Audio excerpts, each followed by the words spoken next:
Radio Kantipur, radio राष्ट्रको।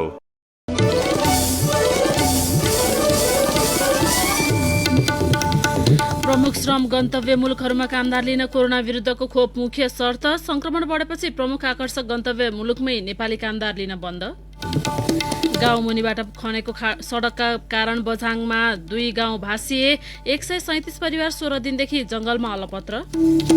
आगामी आर्थिक वर्षमा कर्जाको ब्याजदर एकल अङ्कमा रहने गरी मौद्रिक नीति बनाउन उद्योगी व्यवसायीको सुझाव। ब्याजदर निर्धारणमा केन्द्रीय ब्याङ्कले हस्तक्षेप नगर्न ब्याङ्कहरूको माग। अफगानिस्तानमा विदेशी सेना फिर्तीको अन्तिम मितिपछि पनि केही सैनिक तैनाथ रहने अमेरिकी तयारीको तालिबानद्वारा चर्को आलोचना। र विम्बल्डन टेनिसमा पुरुष र महिला एकलतर्फका प्री क्वार्टर फाइनलका खेल आज सुरु हुँदै। नमस्कार, कान्तिपुर डायरीका साथमा साथी रमेश र म प्रतीक्षा। समाचार अब विस्तारमा। प्रमुख श्रम गन्तव्य मुलुकहरूले कामदार लिन कोरोना विरुद्धको खोपलाई मुख्य शर्त बनाएका छन्। कोरोना महामारी बढेपछि नेपालीको आकर्षक गन्तव्य मानिएको दक्षिण कोरिया, संयुक्त अरब इमिरेट्स, मलेसिया र कुवेतले नेपालबाट कामदार लिन बन्द गरेका छन्। कुवेतले आउँदो साउन 17 गतेदेखि खोप लगाएका कामदार मात्र लिँदैछ। साउदी अरब, कतार, बहराइन र ओमानले भने क्वारेन्टिनमा बस्ने शर्तमा मात्र कामदार लगिरहेका छन्। कोरियामा कामदार पठाउने प्रक्रिया 2076 फागुन 21 गतेदेखि नै स्थगित छ। कोरियाले नेपाललाई कोरोनाको अति संवेदनशील मुलुकको सूचीबाट हटाएको छैन। उसले सन् 2020 मा 6700 जनासम्म लैजाने कोटा निर्धारण गरेको थियो, जसमा उत्पादन उद्योगतर्फ 4700 र कृषि पशुपालनतर्फ 2000 छनौट गर्ने योजना थियो। पहिलो लकडाउनपछि नियमिततर्फ 5000 र प्रतिबद्धतर्फ 1000 गरी 6000 जनाको कम्पनीसँगको सम्झौता पत्र आएको थियो। कोरिया जान नपाएका कामदारहरूको संघर्ष समितिका अध्यक्ष अजय सोडारीले सरकारको लापरवाहीले कोरिया रोजगारी अवरुद्ध भएको बताउनुभयो। उहाँले भन्नुभयो, खोपको मात्रै प्रबन्ध गर्न सकेको भए कोरियासँग बलियो हिसाबले संवाद हुन्थ्यो। सरकारले न हामीलाई खोप दिन सक्यो न त रोजगारी। हाम्रो भविष्यमाथि खेलवाड भयो। कोरियाबाट मात्रै वार्षिक रूपमा झण्डै 63 अर्ब रुपैयाँ रेमिटेन्स आउने गरेको छ। युएईले वैशाख 23 गतेदेखि नेपालबाट कामदार लिएको छैन। कोरोनाको ठूलो मारमा परेको भारतलाई भने उसले खुला गरेको छ। कार्तिक यता मात्रै युएईको अर्ध सरकारी कम्पनीले 29,000 कामदारलाई रोजगारी दिने भन्दै नेपाली दूतावासमा मागपत्र प्रमाणीकरण गरेको छ। कामदार छनौट गरी उडान भर्ने बेला युएईले नेपालमाथि प्रतिबन्ध लगाएको हो।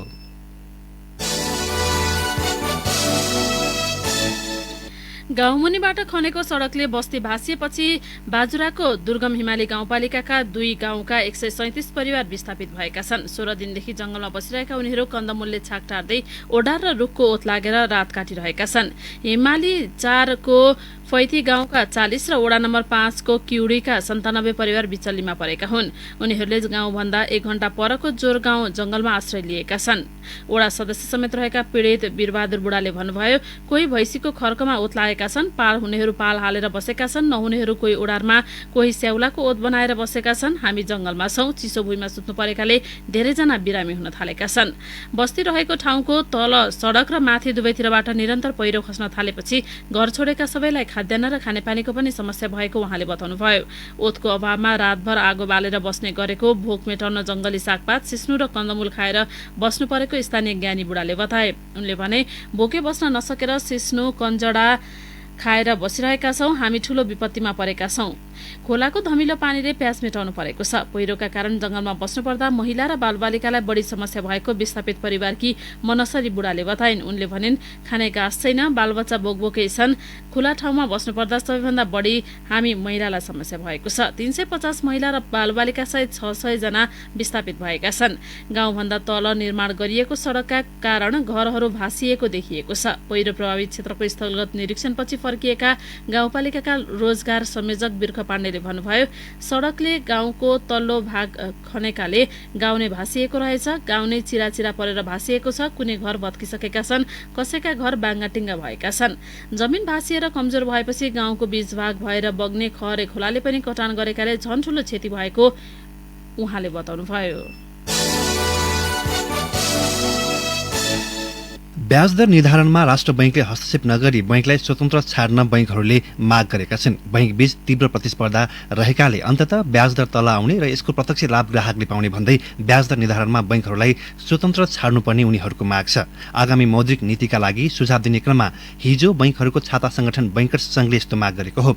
हालको व्यवस्था अनुसार वाणिज्य बैंकहरूले कर्जा निक्षेप बीचको ब्याज अन्तर बढीमा 4.4% कायम गर्नुपर्छ, तर प्रतिस्पर्धाकै कारण हाल बैंकहरूको औसत स्प्रेड 4.4% भन्दा कम छ। यस्तो अवस्थामा राष्ट्र बैंकले स्प्रेड दर तोक्नुको अर्थ नभएको संघको दाबी छ।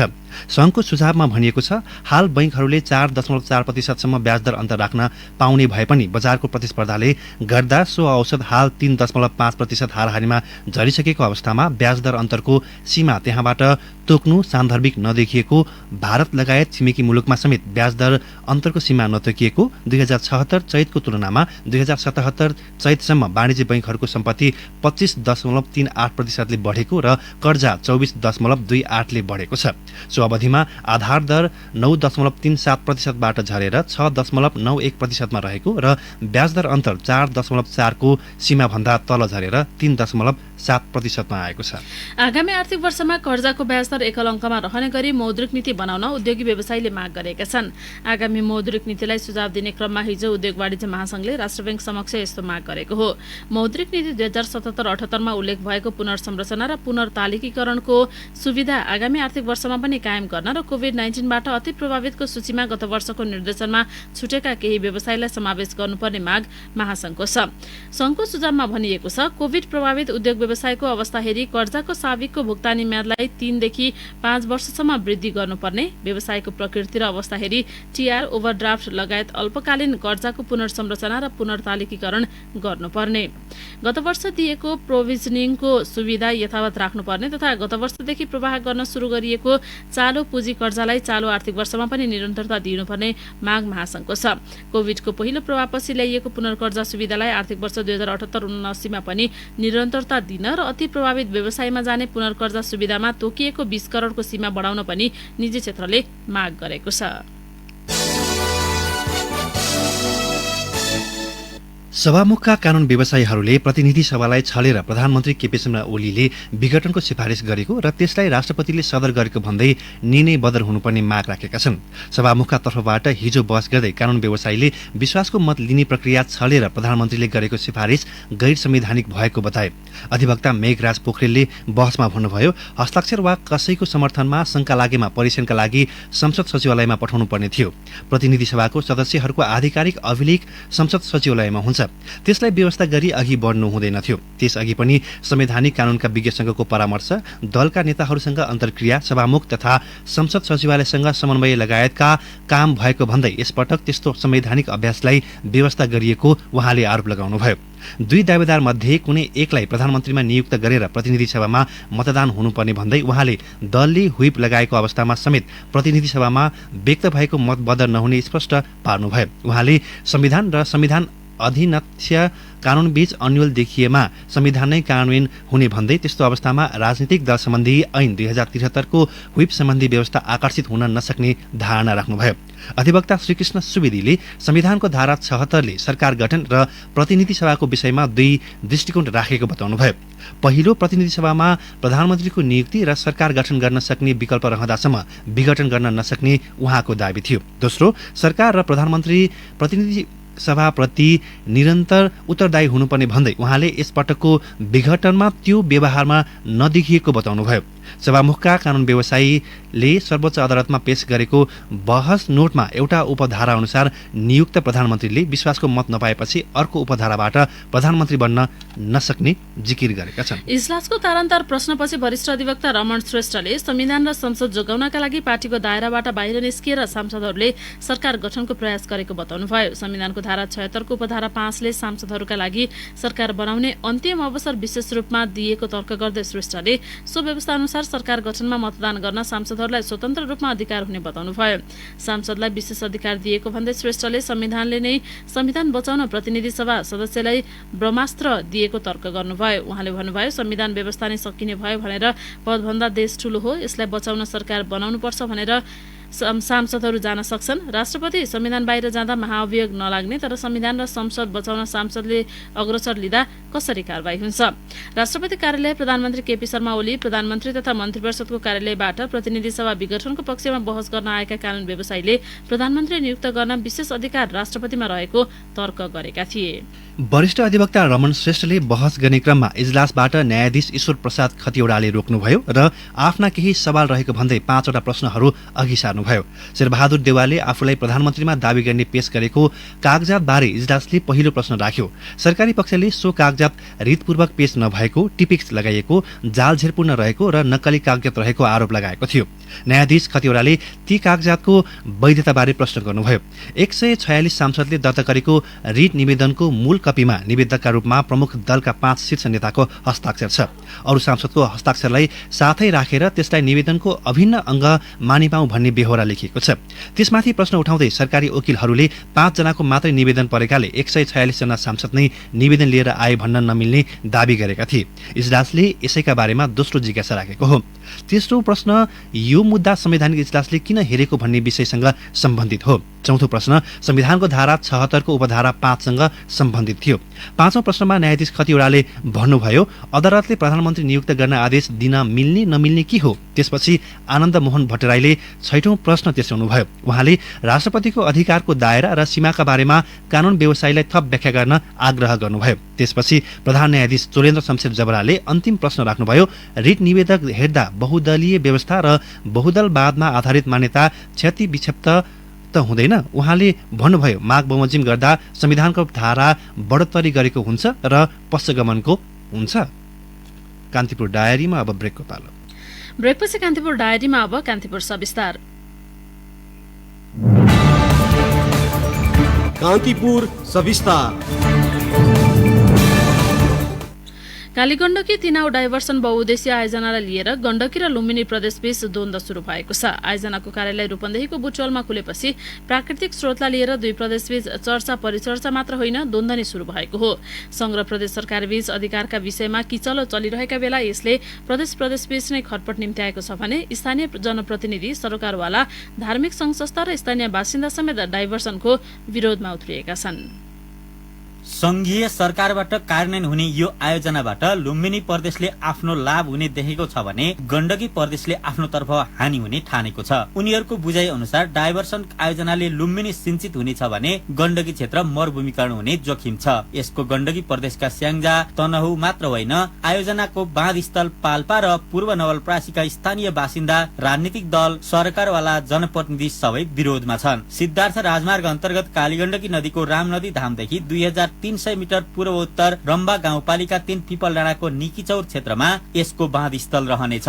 रम्बा गाउँपालिकाका अध्यक्ष विष्णु प्रसाद भण्डारी कालीगण्डकी नदी विश्वमा सबैभन्दा महत्वपूर्ण इतिहास बोकेको धार्मिक एवं ऐतिहासिक नदी हो। यस अर्थले पनि यो नदी डाइभर्सन गर्न हुँदैन भनिएको छ कि यदि यो डाइभर्सन भयो भने यो रामदीदेखि लिएर देवघाटसम्म रहेका ऐतिहासिक धरोहरहरू चाहिँ नष्ट हुन्छन्। हुन त उपप्रधान तथा अर्थमन्त्री विष्णु पौडेलले आफ्नो चुनाव क्षेत्र लक्षित गरेर कालीगण्डकी तिनाउ डाइभर्सन बहुउद्देश्य आयोजनालाई चलाखीपूर्ण तवरले अघि बढाएका हुन्। आगामी आर्थिक वर्षको बजेटमा आवश्यकता अनुसार रकम विनियोजन गर्ने घोषणा गरिएको महत्वाकांक्षी आयोजनाको असार 12 गते बुटवलमा कार्यालय खोलिएको छ। सरकार परिवर्तन भएको खण्डमा पनि आफूलाई दूरगामी राजनीतिक जस मिल्ने देखिएकाले पौडेलले यो आयोजनाका लागि जोडबल गरेको देखिन्छ।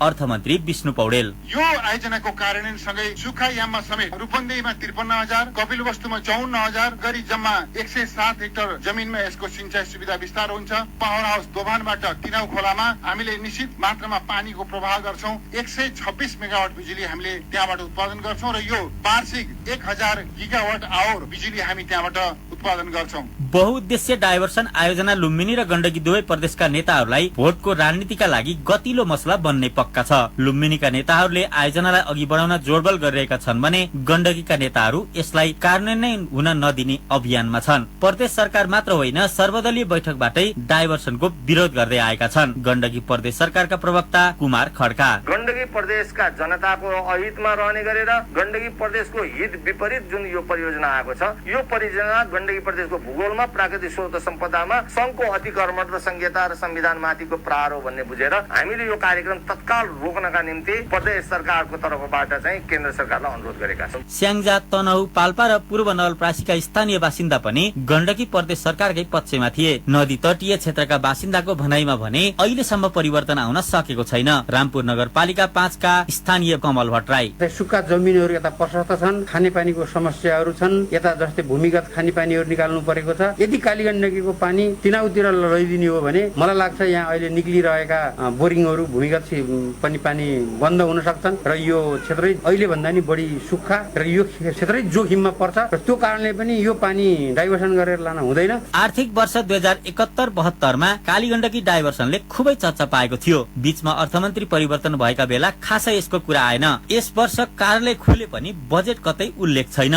बाँधस्थलदेखि तल्लो क्षेत्रका सबै स्थानीय तह आयोजनाको विरोधमै छन्। रामपुर नगरपालिका पाल्पाका नगर प्रमुख रमण बहादुर थापा, रामपुरको तल्लो तटीय क्षेत्रमा जहाँसम्म लाग्छ रामपुर सम्मकै भागहरूमा सुक्खा हुन्छ, जहाँ चाहिँ जलविद्युत निकाल्ने भनिसकेपछि त्यहाँ चाहिँ हामीले ताल बनाउनु पर्छ। रामदीमा ताल पक्का बन्छ र त्यो पानीहरू छेकिन्छ र हिउँदमा चाहिँ बिजुलीको पावर पुर्याउनको लागि सबै पानीहरू त्यहाँ हाल्न पर्ने भएको कारणले गर्दा हामी भ्रममा पर्नुहुन्छ। हामीले चाहिँ पिउने पानी समेत चाहिँ पाइँदैन। यो चाहिँ हामीले बुझ्न जरुरी छ। सिद्धार्थ राजमार्गको रामदी नजिक बन्ने बाँध भन्दा तल्लो तटीय क्षेत्र मरुभूमिकरण बन्ने भन्दै स्थानीय विरोधमा उत्रिने जनाएका छन्। यस क्षेत्रमा सिंचाई खानेपानी आयोजना कालीगण्डकीबाट लिफ्ट गरेर चलाउने तयारीमा छन्। केलादी देवघाट मात्र होइन, नदीले बनाएका टार र खेतीयोग्य जमिनमै असर गर्ने स्थानीय तहका प्रमुखको बुझाइ छ। रामपुर नगरपालिकाका नगर प्रमुख थापा, सिंचाईको नाममा वैकल्पिक चाहिँ मतलब विकल्प खोजेर तिनाउ नदीलाई ड्याम बनाएर बर्खाको पानी अथवा हिउँदको पानीलाई कलेक्सन गरेर पनि सिंचाई गर्न सकिन्छ। त्यसले गर्दा यस्ता कुराहरूमा हामीले चाहिँ यहाँ पर्ने धार्मिक कुराहरू, यहाँ पर्ने पब्लिक असेसमेन्टका कुराहरू, इकोसिस्टमका कुराहरू, सबै चाहिँ मतलब वातावरणीय प्रभावका कुराहरूदेखि लिएर जंगली जनावरहरू, जलाशय, जलाचरहरूदेखि लिएर सारा सबैलाई चाहिँ असर पर्ने कुराहरू भएको हुँदाखेरि यसलाई चाहिँ हामीले यो कुरा समेत समावेश गरेर हामीले प्रधानमन्त्रीलाई समेत हामीले ज्ञापन पत्र बुझाइसकेका छौँ। कालीगण्डकीको रम्बा पिपलडाँडा निकीचौर बाँधदेखि पाल्पाकै तिनाउको झुम्सा दोबान क्षेत्रमा पानी लगिनेछ।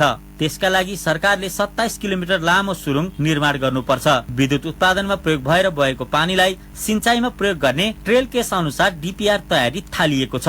कालीगण्डकीमा बग्ने 80% पानी सुरुङबाट लग्ने ठूलो परियोजना हो, तर यसका लागि तल्लो तटीय क्षेत्रको चित्त बुझाउन भने जरुरी छ। किनभने अहिले पनि संघीय सांसद, प्रदेश सभा सदस्य, जनप्रतिनिधि, सरकारवाला, धार्मिक संघ संस्था, स्थानीय बासिन्दा, राजनीतिक दल सबै डाइभर्सनको विरोधमा छन्। यति ठूलो आयोजना सञ्चालन गर्दा सरकारवाला कोही कसैसँग समन्वय नै नगरिकन काम अघि बढाउँदा भविष्यमा यसले के असर गर्छ भन्ने बुझ्नु जरुरी थियो। रेडियो कान्तिपुरका लागि माधव अर्याल, पाल्पा। कान्तिपुर सविस्तार।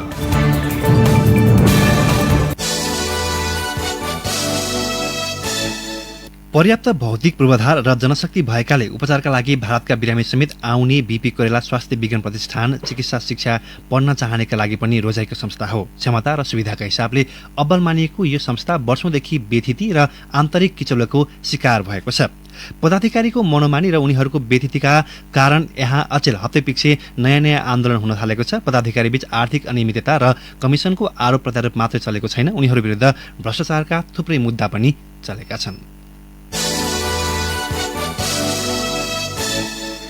डेनमार्कले दक्षिण एसियाली मुलुक भुटानलाई अक्सफोर्ड एस्ट्राजेनेकाले विकास गरेको 2,50,000 मात्रा खोप सहयोग गर्ने भएको छ। डेनिस सहयोग निकाय डानिडाले भुटानी जनतालाई कोभिड-19 विरुद्धको खोप आवश्यक परेको उल्लेख गर्दै शुक्रबार सहयोग गर्ने निर्णय गरेको छ। अमेरिकाले शुक्रबार कोभ्याक्स मार्फत दक्षिण एसियाकै अर्को मुलुक पाकिस्तानलाई 25 लाख मात्रा मोडेना खोप उपलब्ध गराएको छ। सो खोप इस्लामाबादमा पुगिसकेको पाकिस्तानको विदेश मन्त्रालयले जनाएको छ। अमेरिकाले बंगलादेशलाई पनि 25 लाख मात्रा मोडेना खोप दिएको छ। प्रधानमन्त्री तथा मन्त्री परिषद कार्यालयले जेठ 10 मा स्वास्थ्य तथा तथा जनसङ्ख्या मन्त्रालयले अमेरिकाबाट जोन्सन एन्ड जोन्सनको खोप 50 लाख मात्रा खरिद गर्न पत्रचार गरेको जनाएको थियो। यसका लागि नेपाली दूतावास मार्फत अमेरिकी अधिकारीहरूसँग पहल भए पनि सफल हुन सकेको छैन। अर्कोतर्फ राष्ट्रपति विद्यादेवी भण्डारीले जेठ 13 गते अमेरिकी राष्ट्रपति जो बाइडेनलाई खोप सहयोगका लागि पत्र पठाउनु भएको थियो। डेनमार्कले भुटानलाई र अमेरिकाले पाकिस्तान र बंगलादेशलाई खोप दिनुले भने नेपालको कूटनीतिक क्षमता नपुगेको हो कि नेपाललाई पश्चिमी मुलुकहरूले नपत्याएका हुन् भन्ने प्रश्न उठेको छ। पश्चिमा मुलुकहरूले खोप सहयोगका लागि नेपालले गरेको आग्रहलाई व्यवस्था गरेको देखिन्छ। नेपालमा फागुन अन्तिम सता अक्सफोर्ड अस्ट्राजेनेकाले विकास गरेको र भारतीय कम्पनी सिरम इन्स्टिच्युटको उत्पादन कोभिसिल्ड खोपको पहिलो मात्रा लगाएका करिब 14 लाख नागरिक दोस्रो मात्रा कुरिरहेका छन्। यसैबीच कोरोना महामारीमा चीनले नेपाललाई पटक पटक स्वास्थ्य सामग्री सहयोग गरेको छ। भारतले सुरुमा नेपाललाई अनुदानमा 10 लाख मात्रा कोभिसिल्ड खोप उपलब्ध गराएको थियो। भारतीय सेनाले नेपाली सेनालाई थप 1 लाख मात्रा खोप सहयोग गरेको थियो। त्यसपछि कोभिसिल्डको उत्पादक सिरम इन्स्टिच्युट अफ इन्डियासँग 20 लाख मात्रा खरिद गर्ने सम्झौता भयो र अग्रिम भुक्तानी गरे पनि 10 लाख मात्रा भित्रिएको छ।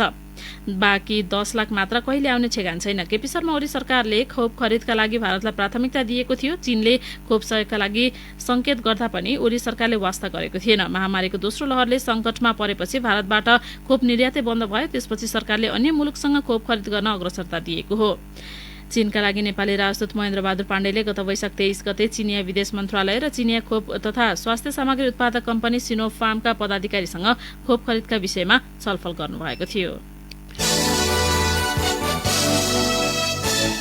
पछिल्लो 24 घण्टामा परीक्षण घटेर 8,132 जनामा सीमित भएको छ। पीसीआर र एन्टिजेन सहितको सो परीक्षणमा 1,603 जनामा कोरोना संक्रमण पुष्टि भएको छ। सोही अवधिमा 27 जनाको मृत्यु र 2,552 जना निको भएका छन्। हाल सक्रिय संक्रमित 26,180 अर्थात् 4.06% रहेको स्वास्थ्य मन्त्रालयले जनाएको छ। यस्तै उपत्यकाका 3वटै जिल्ला प्रशासन कार्यालयले निषेधाज्ञाका प्रावधान थप खुकुलो पार्दै सवारी साधन सञ्चालनमा जारी जोर ब्रिजर प्रणाली हटाउने निर्णय गरेका छन्। अब माइक्रोबस र टेम्पोलाई पनि चलाउन अनुमति दिइएको छ। कान्तिपुर डायरीमा पुनः ब्रेकको पालो। ब्रेकपछि कान्तिपुर डायरीमा अब आर्थिक प्रसङ्ग। भारतले 15 महिना अघि लगाएको पाम आयल पैठारी प्रतिबन्ध खुला गरेको छ। त्यहाँको डाइरेक्टरेट जनरल अफ फरेन ट्रेडले सूचना प्रकाशन गर्दै पाम आयलको पैठारी डिसेम्बरसम्मका लागि खुला गरेको हो। भारतले गत वर्ष मेमा नेपालबाट हुने पाम आयलको निकासी बन्द गरेको थियो। सुनसरी मोरङ औद्योगिक क्षेत्रका आधा दर्जन उद्योग प्रभावित भएका थिए। साफ्टा सुविधा अन्तर्गत नेपाल र बंगलादेशबाट तयारी पाम आयल भारत निकासी हुँदै आएकोमा डीजीएफटीले गरेको परिपत्रमा पाम तेल आयातका लागि दिएका 39वटा लाइसेन्स र लाइसेन्सका लागि परेका 23वटा निवेदन खारेज गरेपछि पामको निकासी रोकिएको थियो। यहाँका स्वस्तिक आयल इन्डस्ट्रिज, बाबा vegetable, Shriram refinery, quality refinery र पशुपति खाद्य तेल उद्योगले पाम आयल निकासी गर्दै आएका थिए। अब अन्तर्राष्ट्रिय प्रसङ्ग। अफगानिस्तानमा विदेशी सेना फिर्ती सम्झौताको मिति पछि पनि केही संख्यामा सैनिक तैनाथ राख्ने तयारीको तालिबानले चर्को विरोध गरिरहेको छ। सेप्टेम्बरसम्ममा सबै नेटो आबद्ध सैनिक फिर्ता भइसक्नुपर्ने समय सीमामा उल्लङ्घन गर्दै कुनै विदेशी सेना अफगानिस्तानमा रहे त्यसले गम्भीर खतरा निम्त्याउन सक्ने चेतावनी तालिबानले दिएको छ। कुनै पनि विदेशी सुरक्षाकर्मी अफगान भूमिमा रहे त्यो कतारमा भएको शान्ति सम्झौताको उल्लङ्घन हुने तालिबानको भनाइ छ। कूटनीतिक मिसन र काबुल अन्तर्राष्ट्रिय विमानस्थलको सुरक्षार्थ भन्दै करिब 1,000 अमेरिकी सेना अफगानिस्तानमै राख्ने तयारी अमेरिकाले गरेको छ।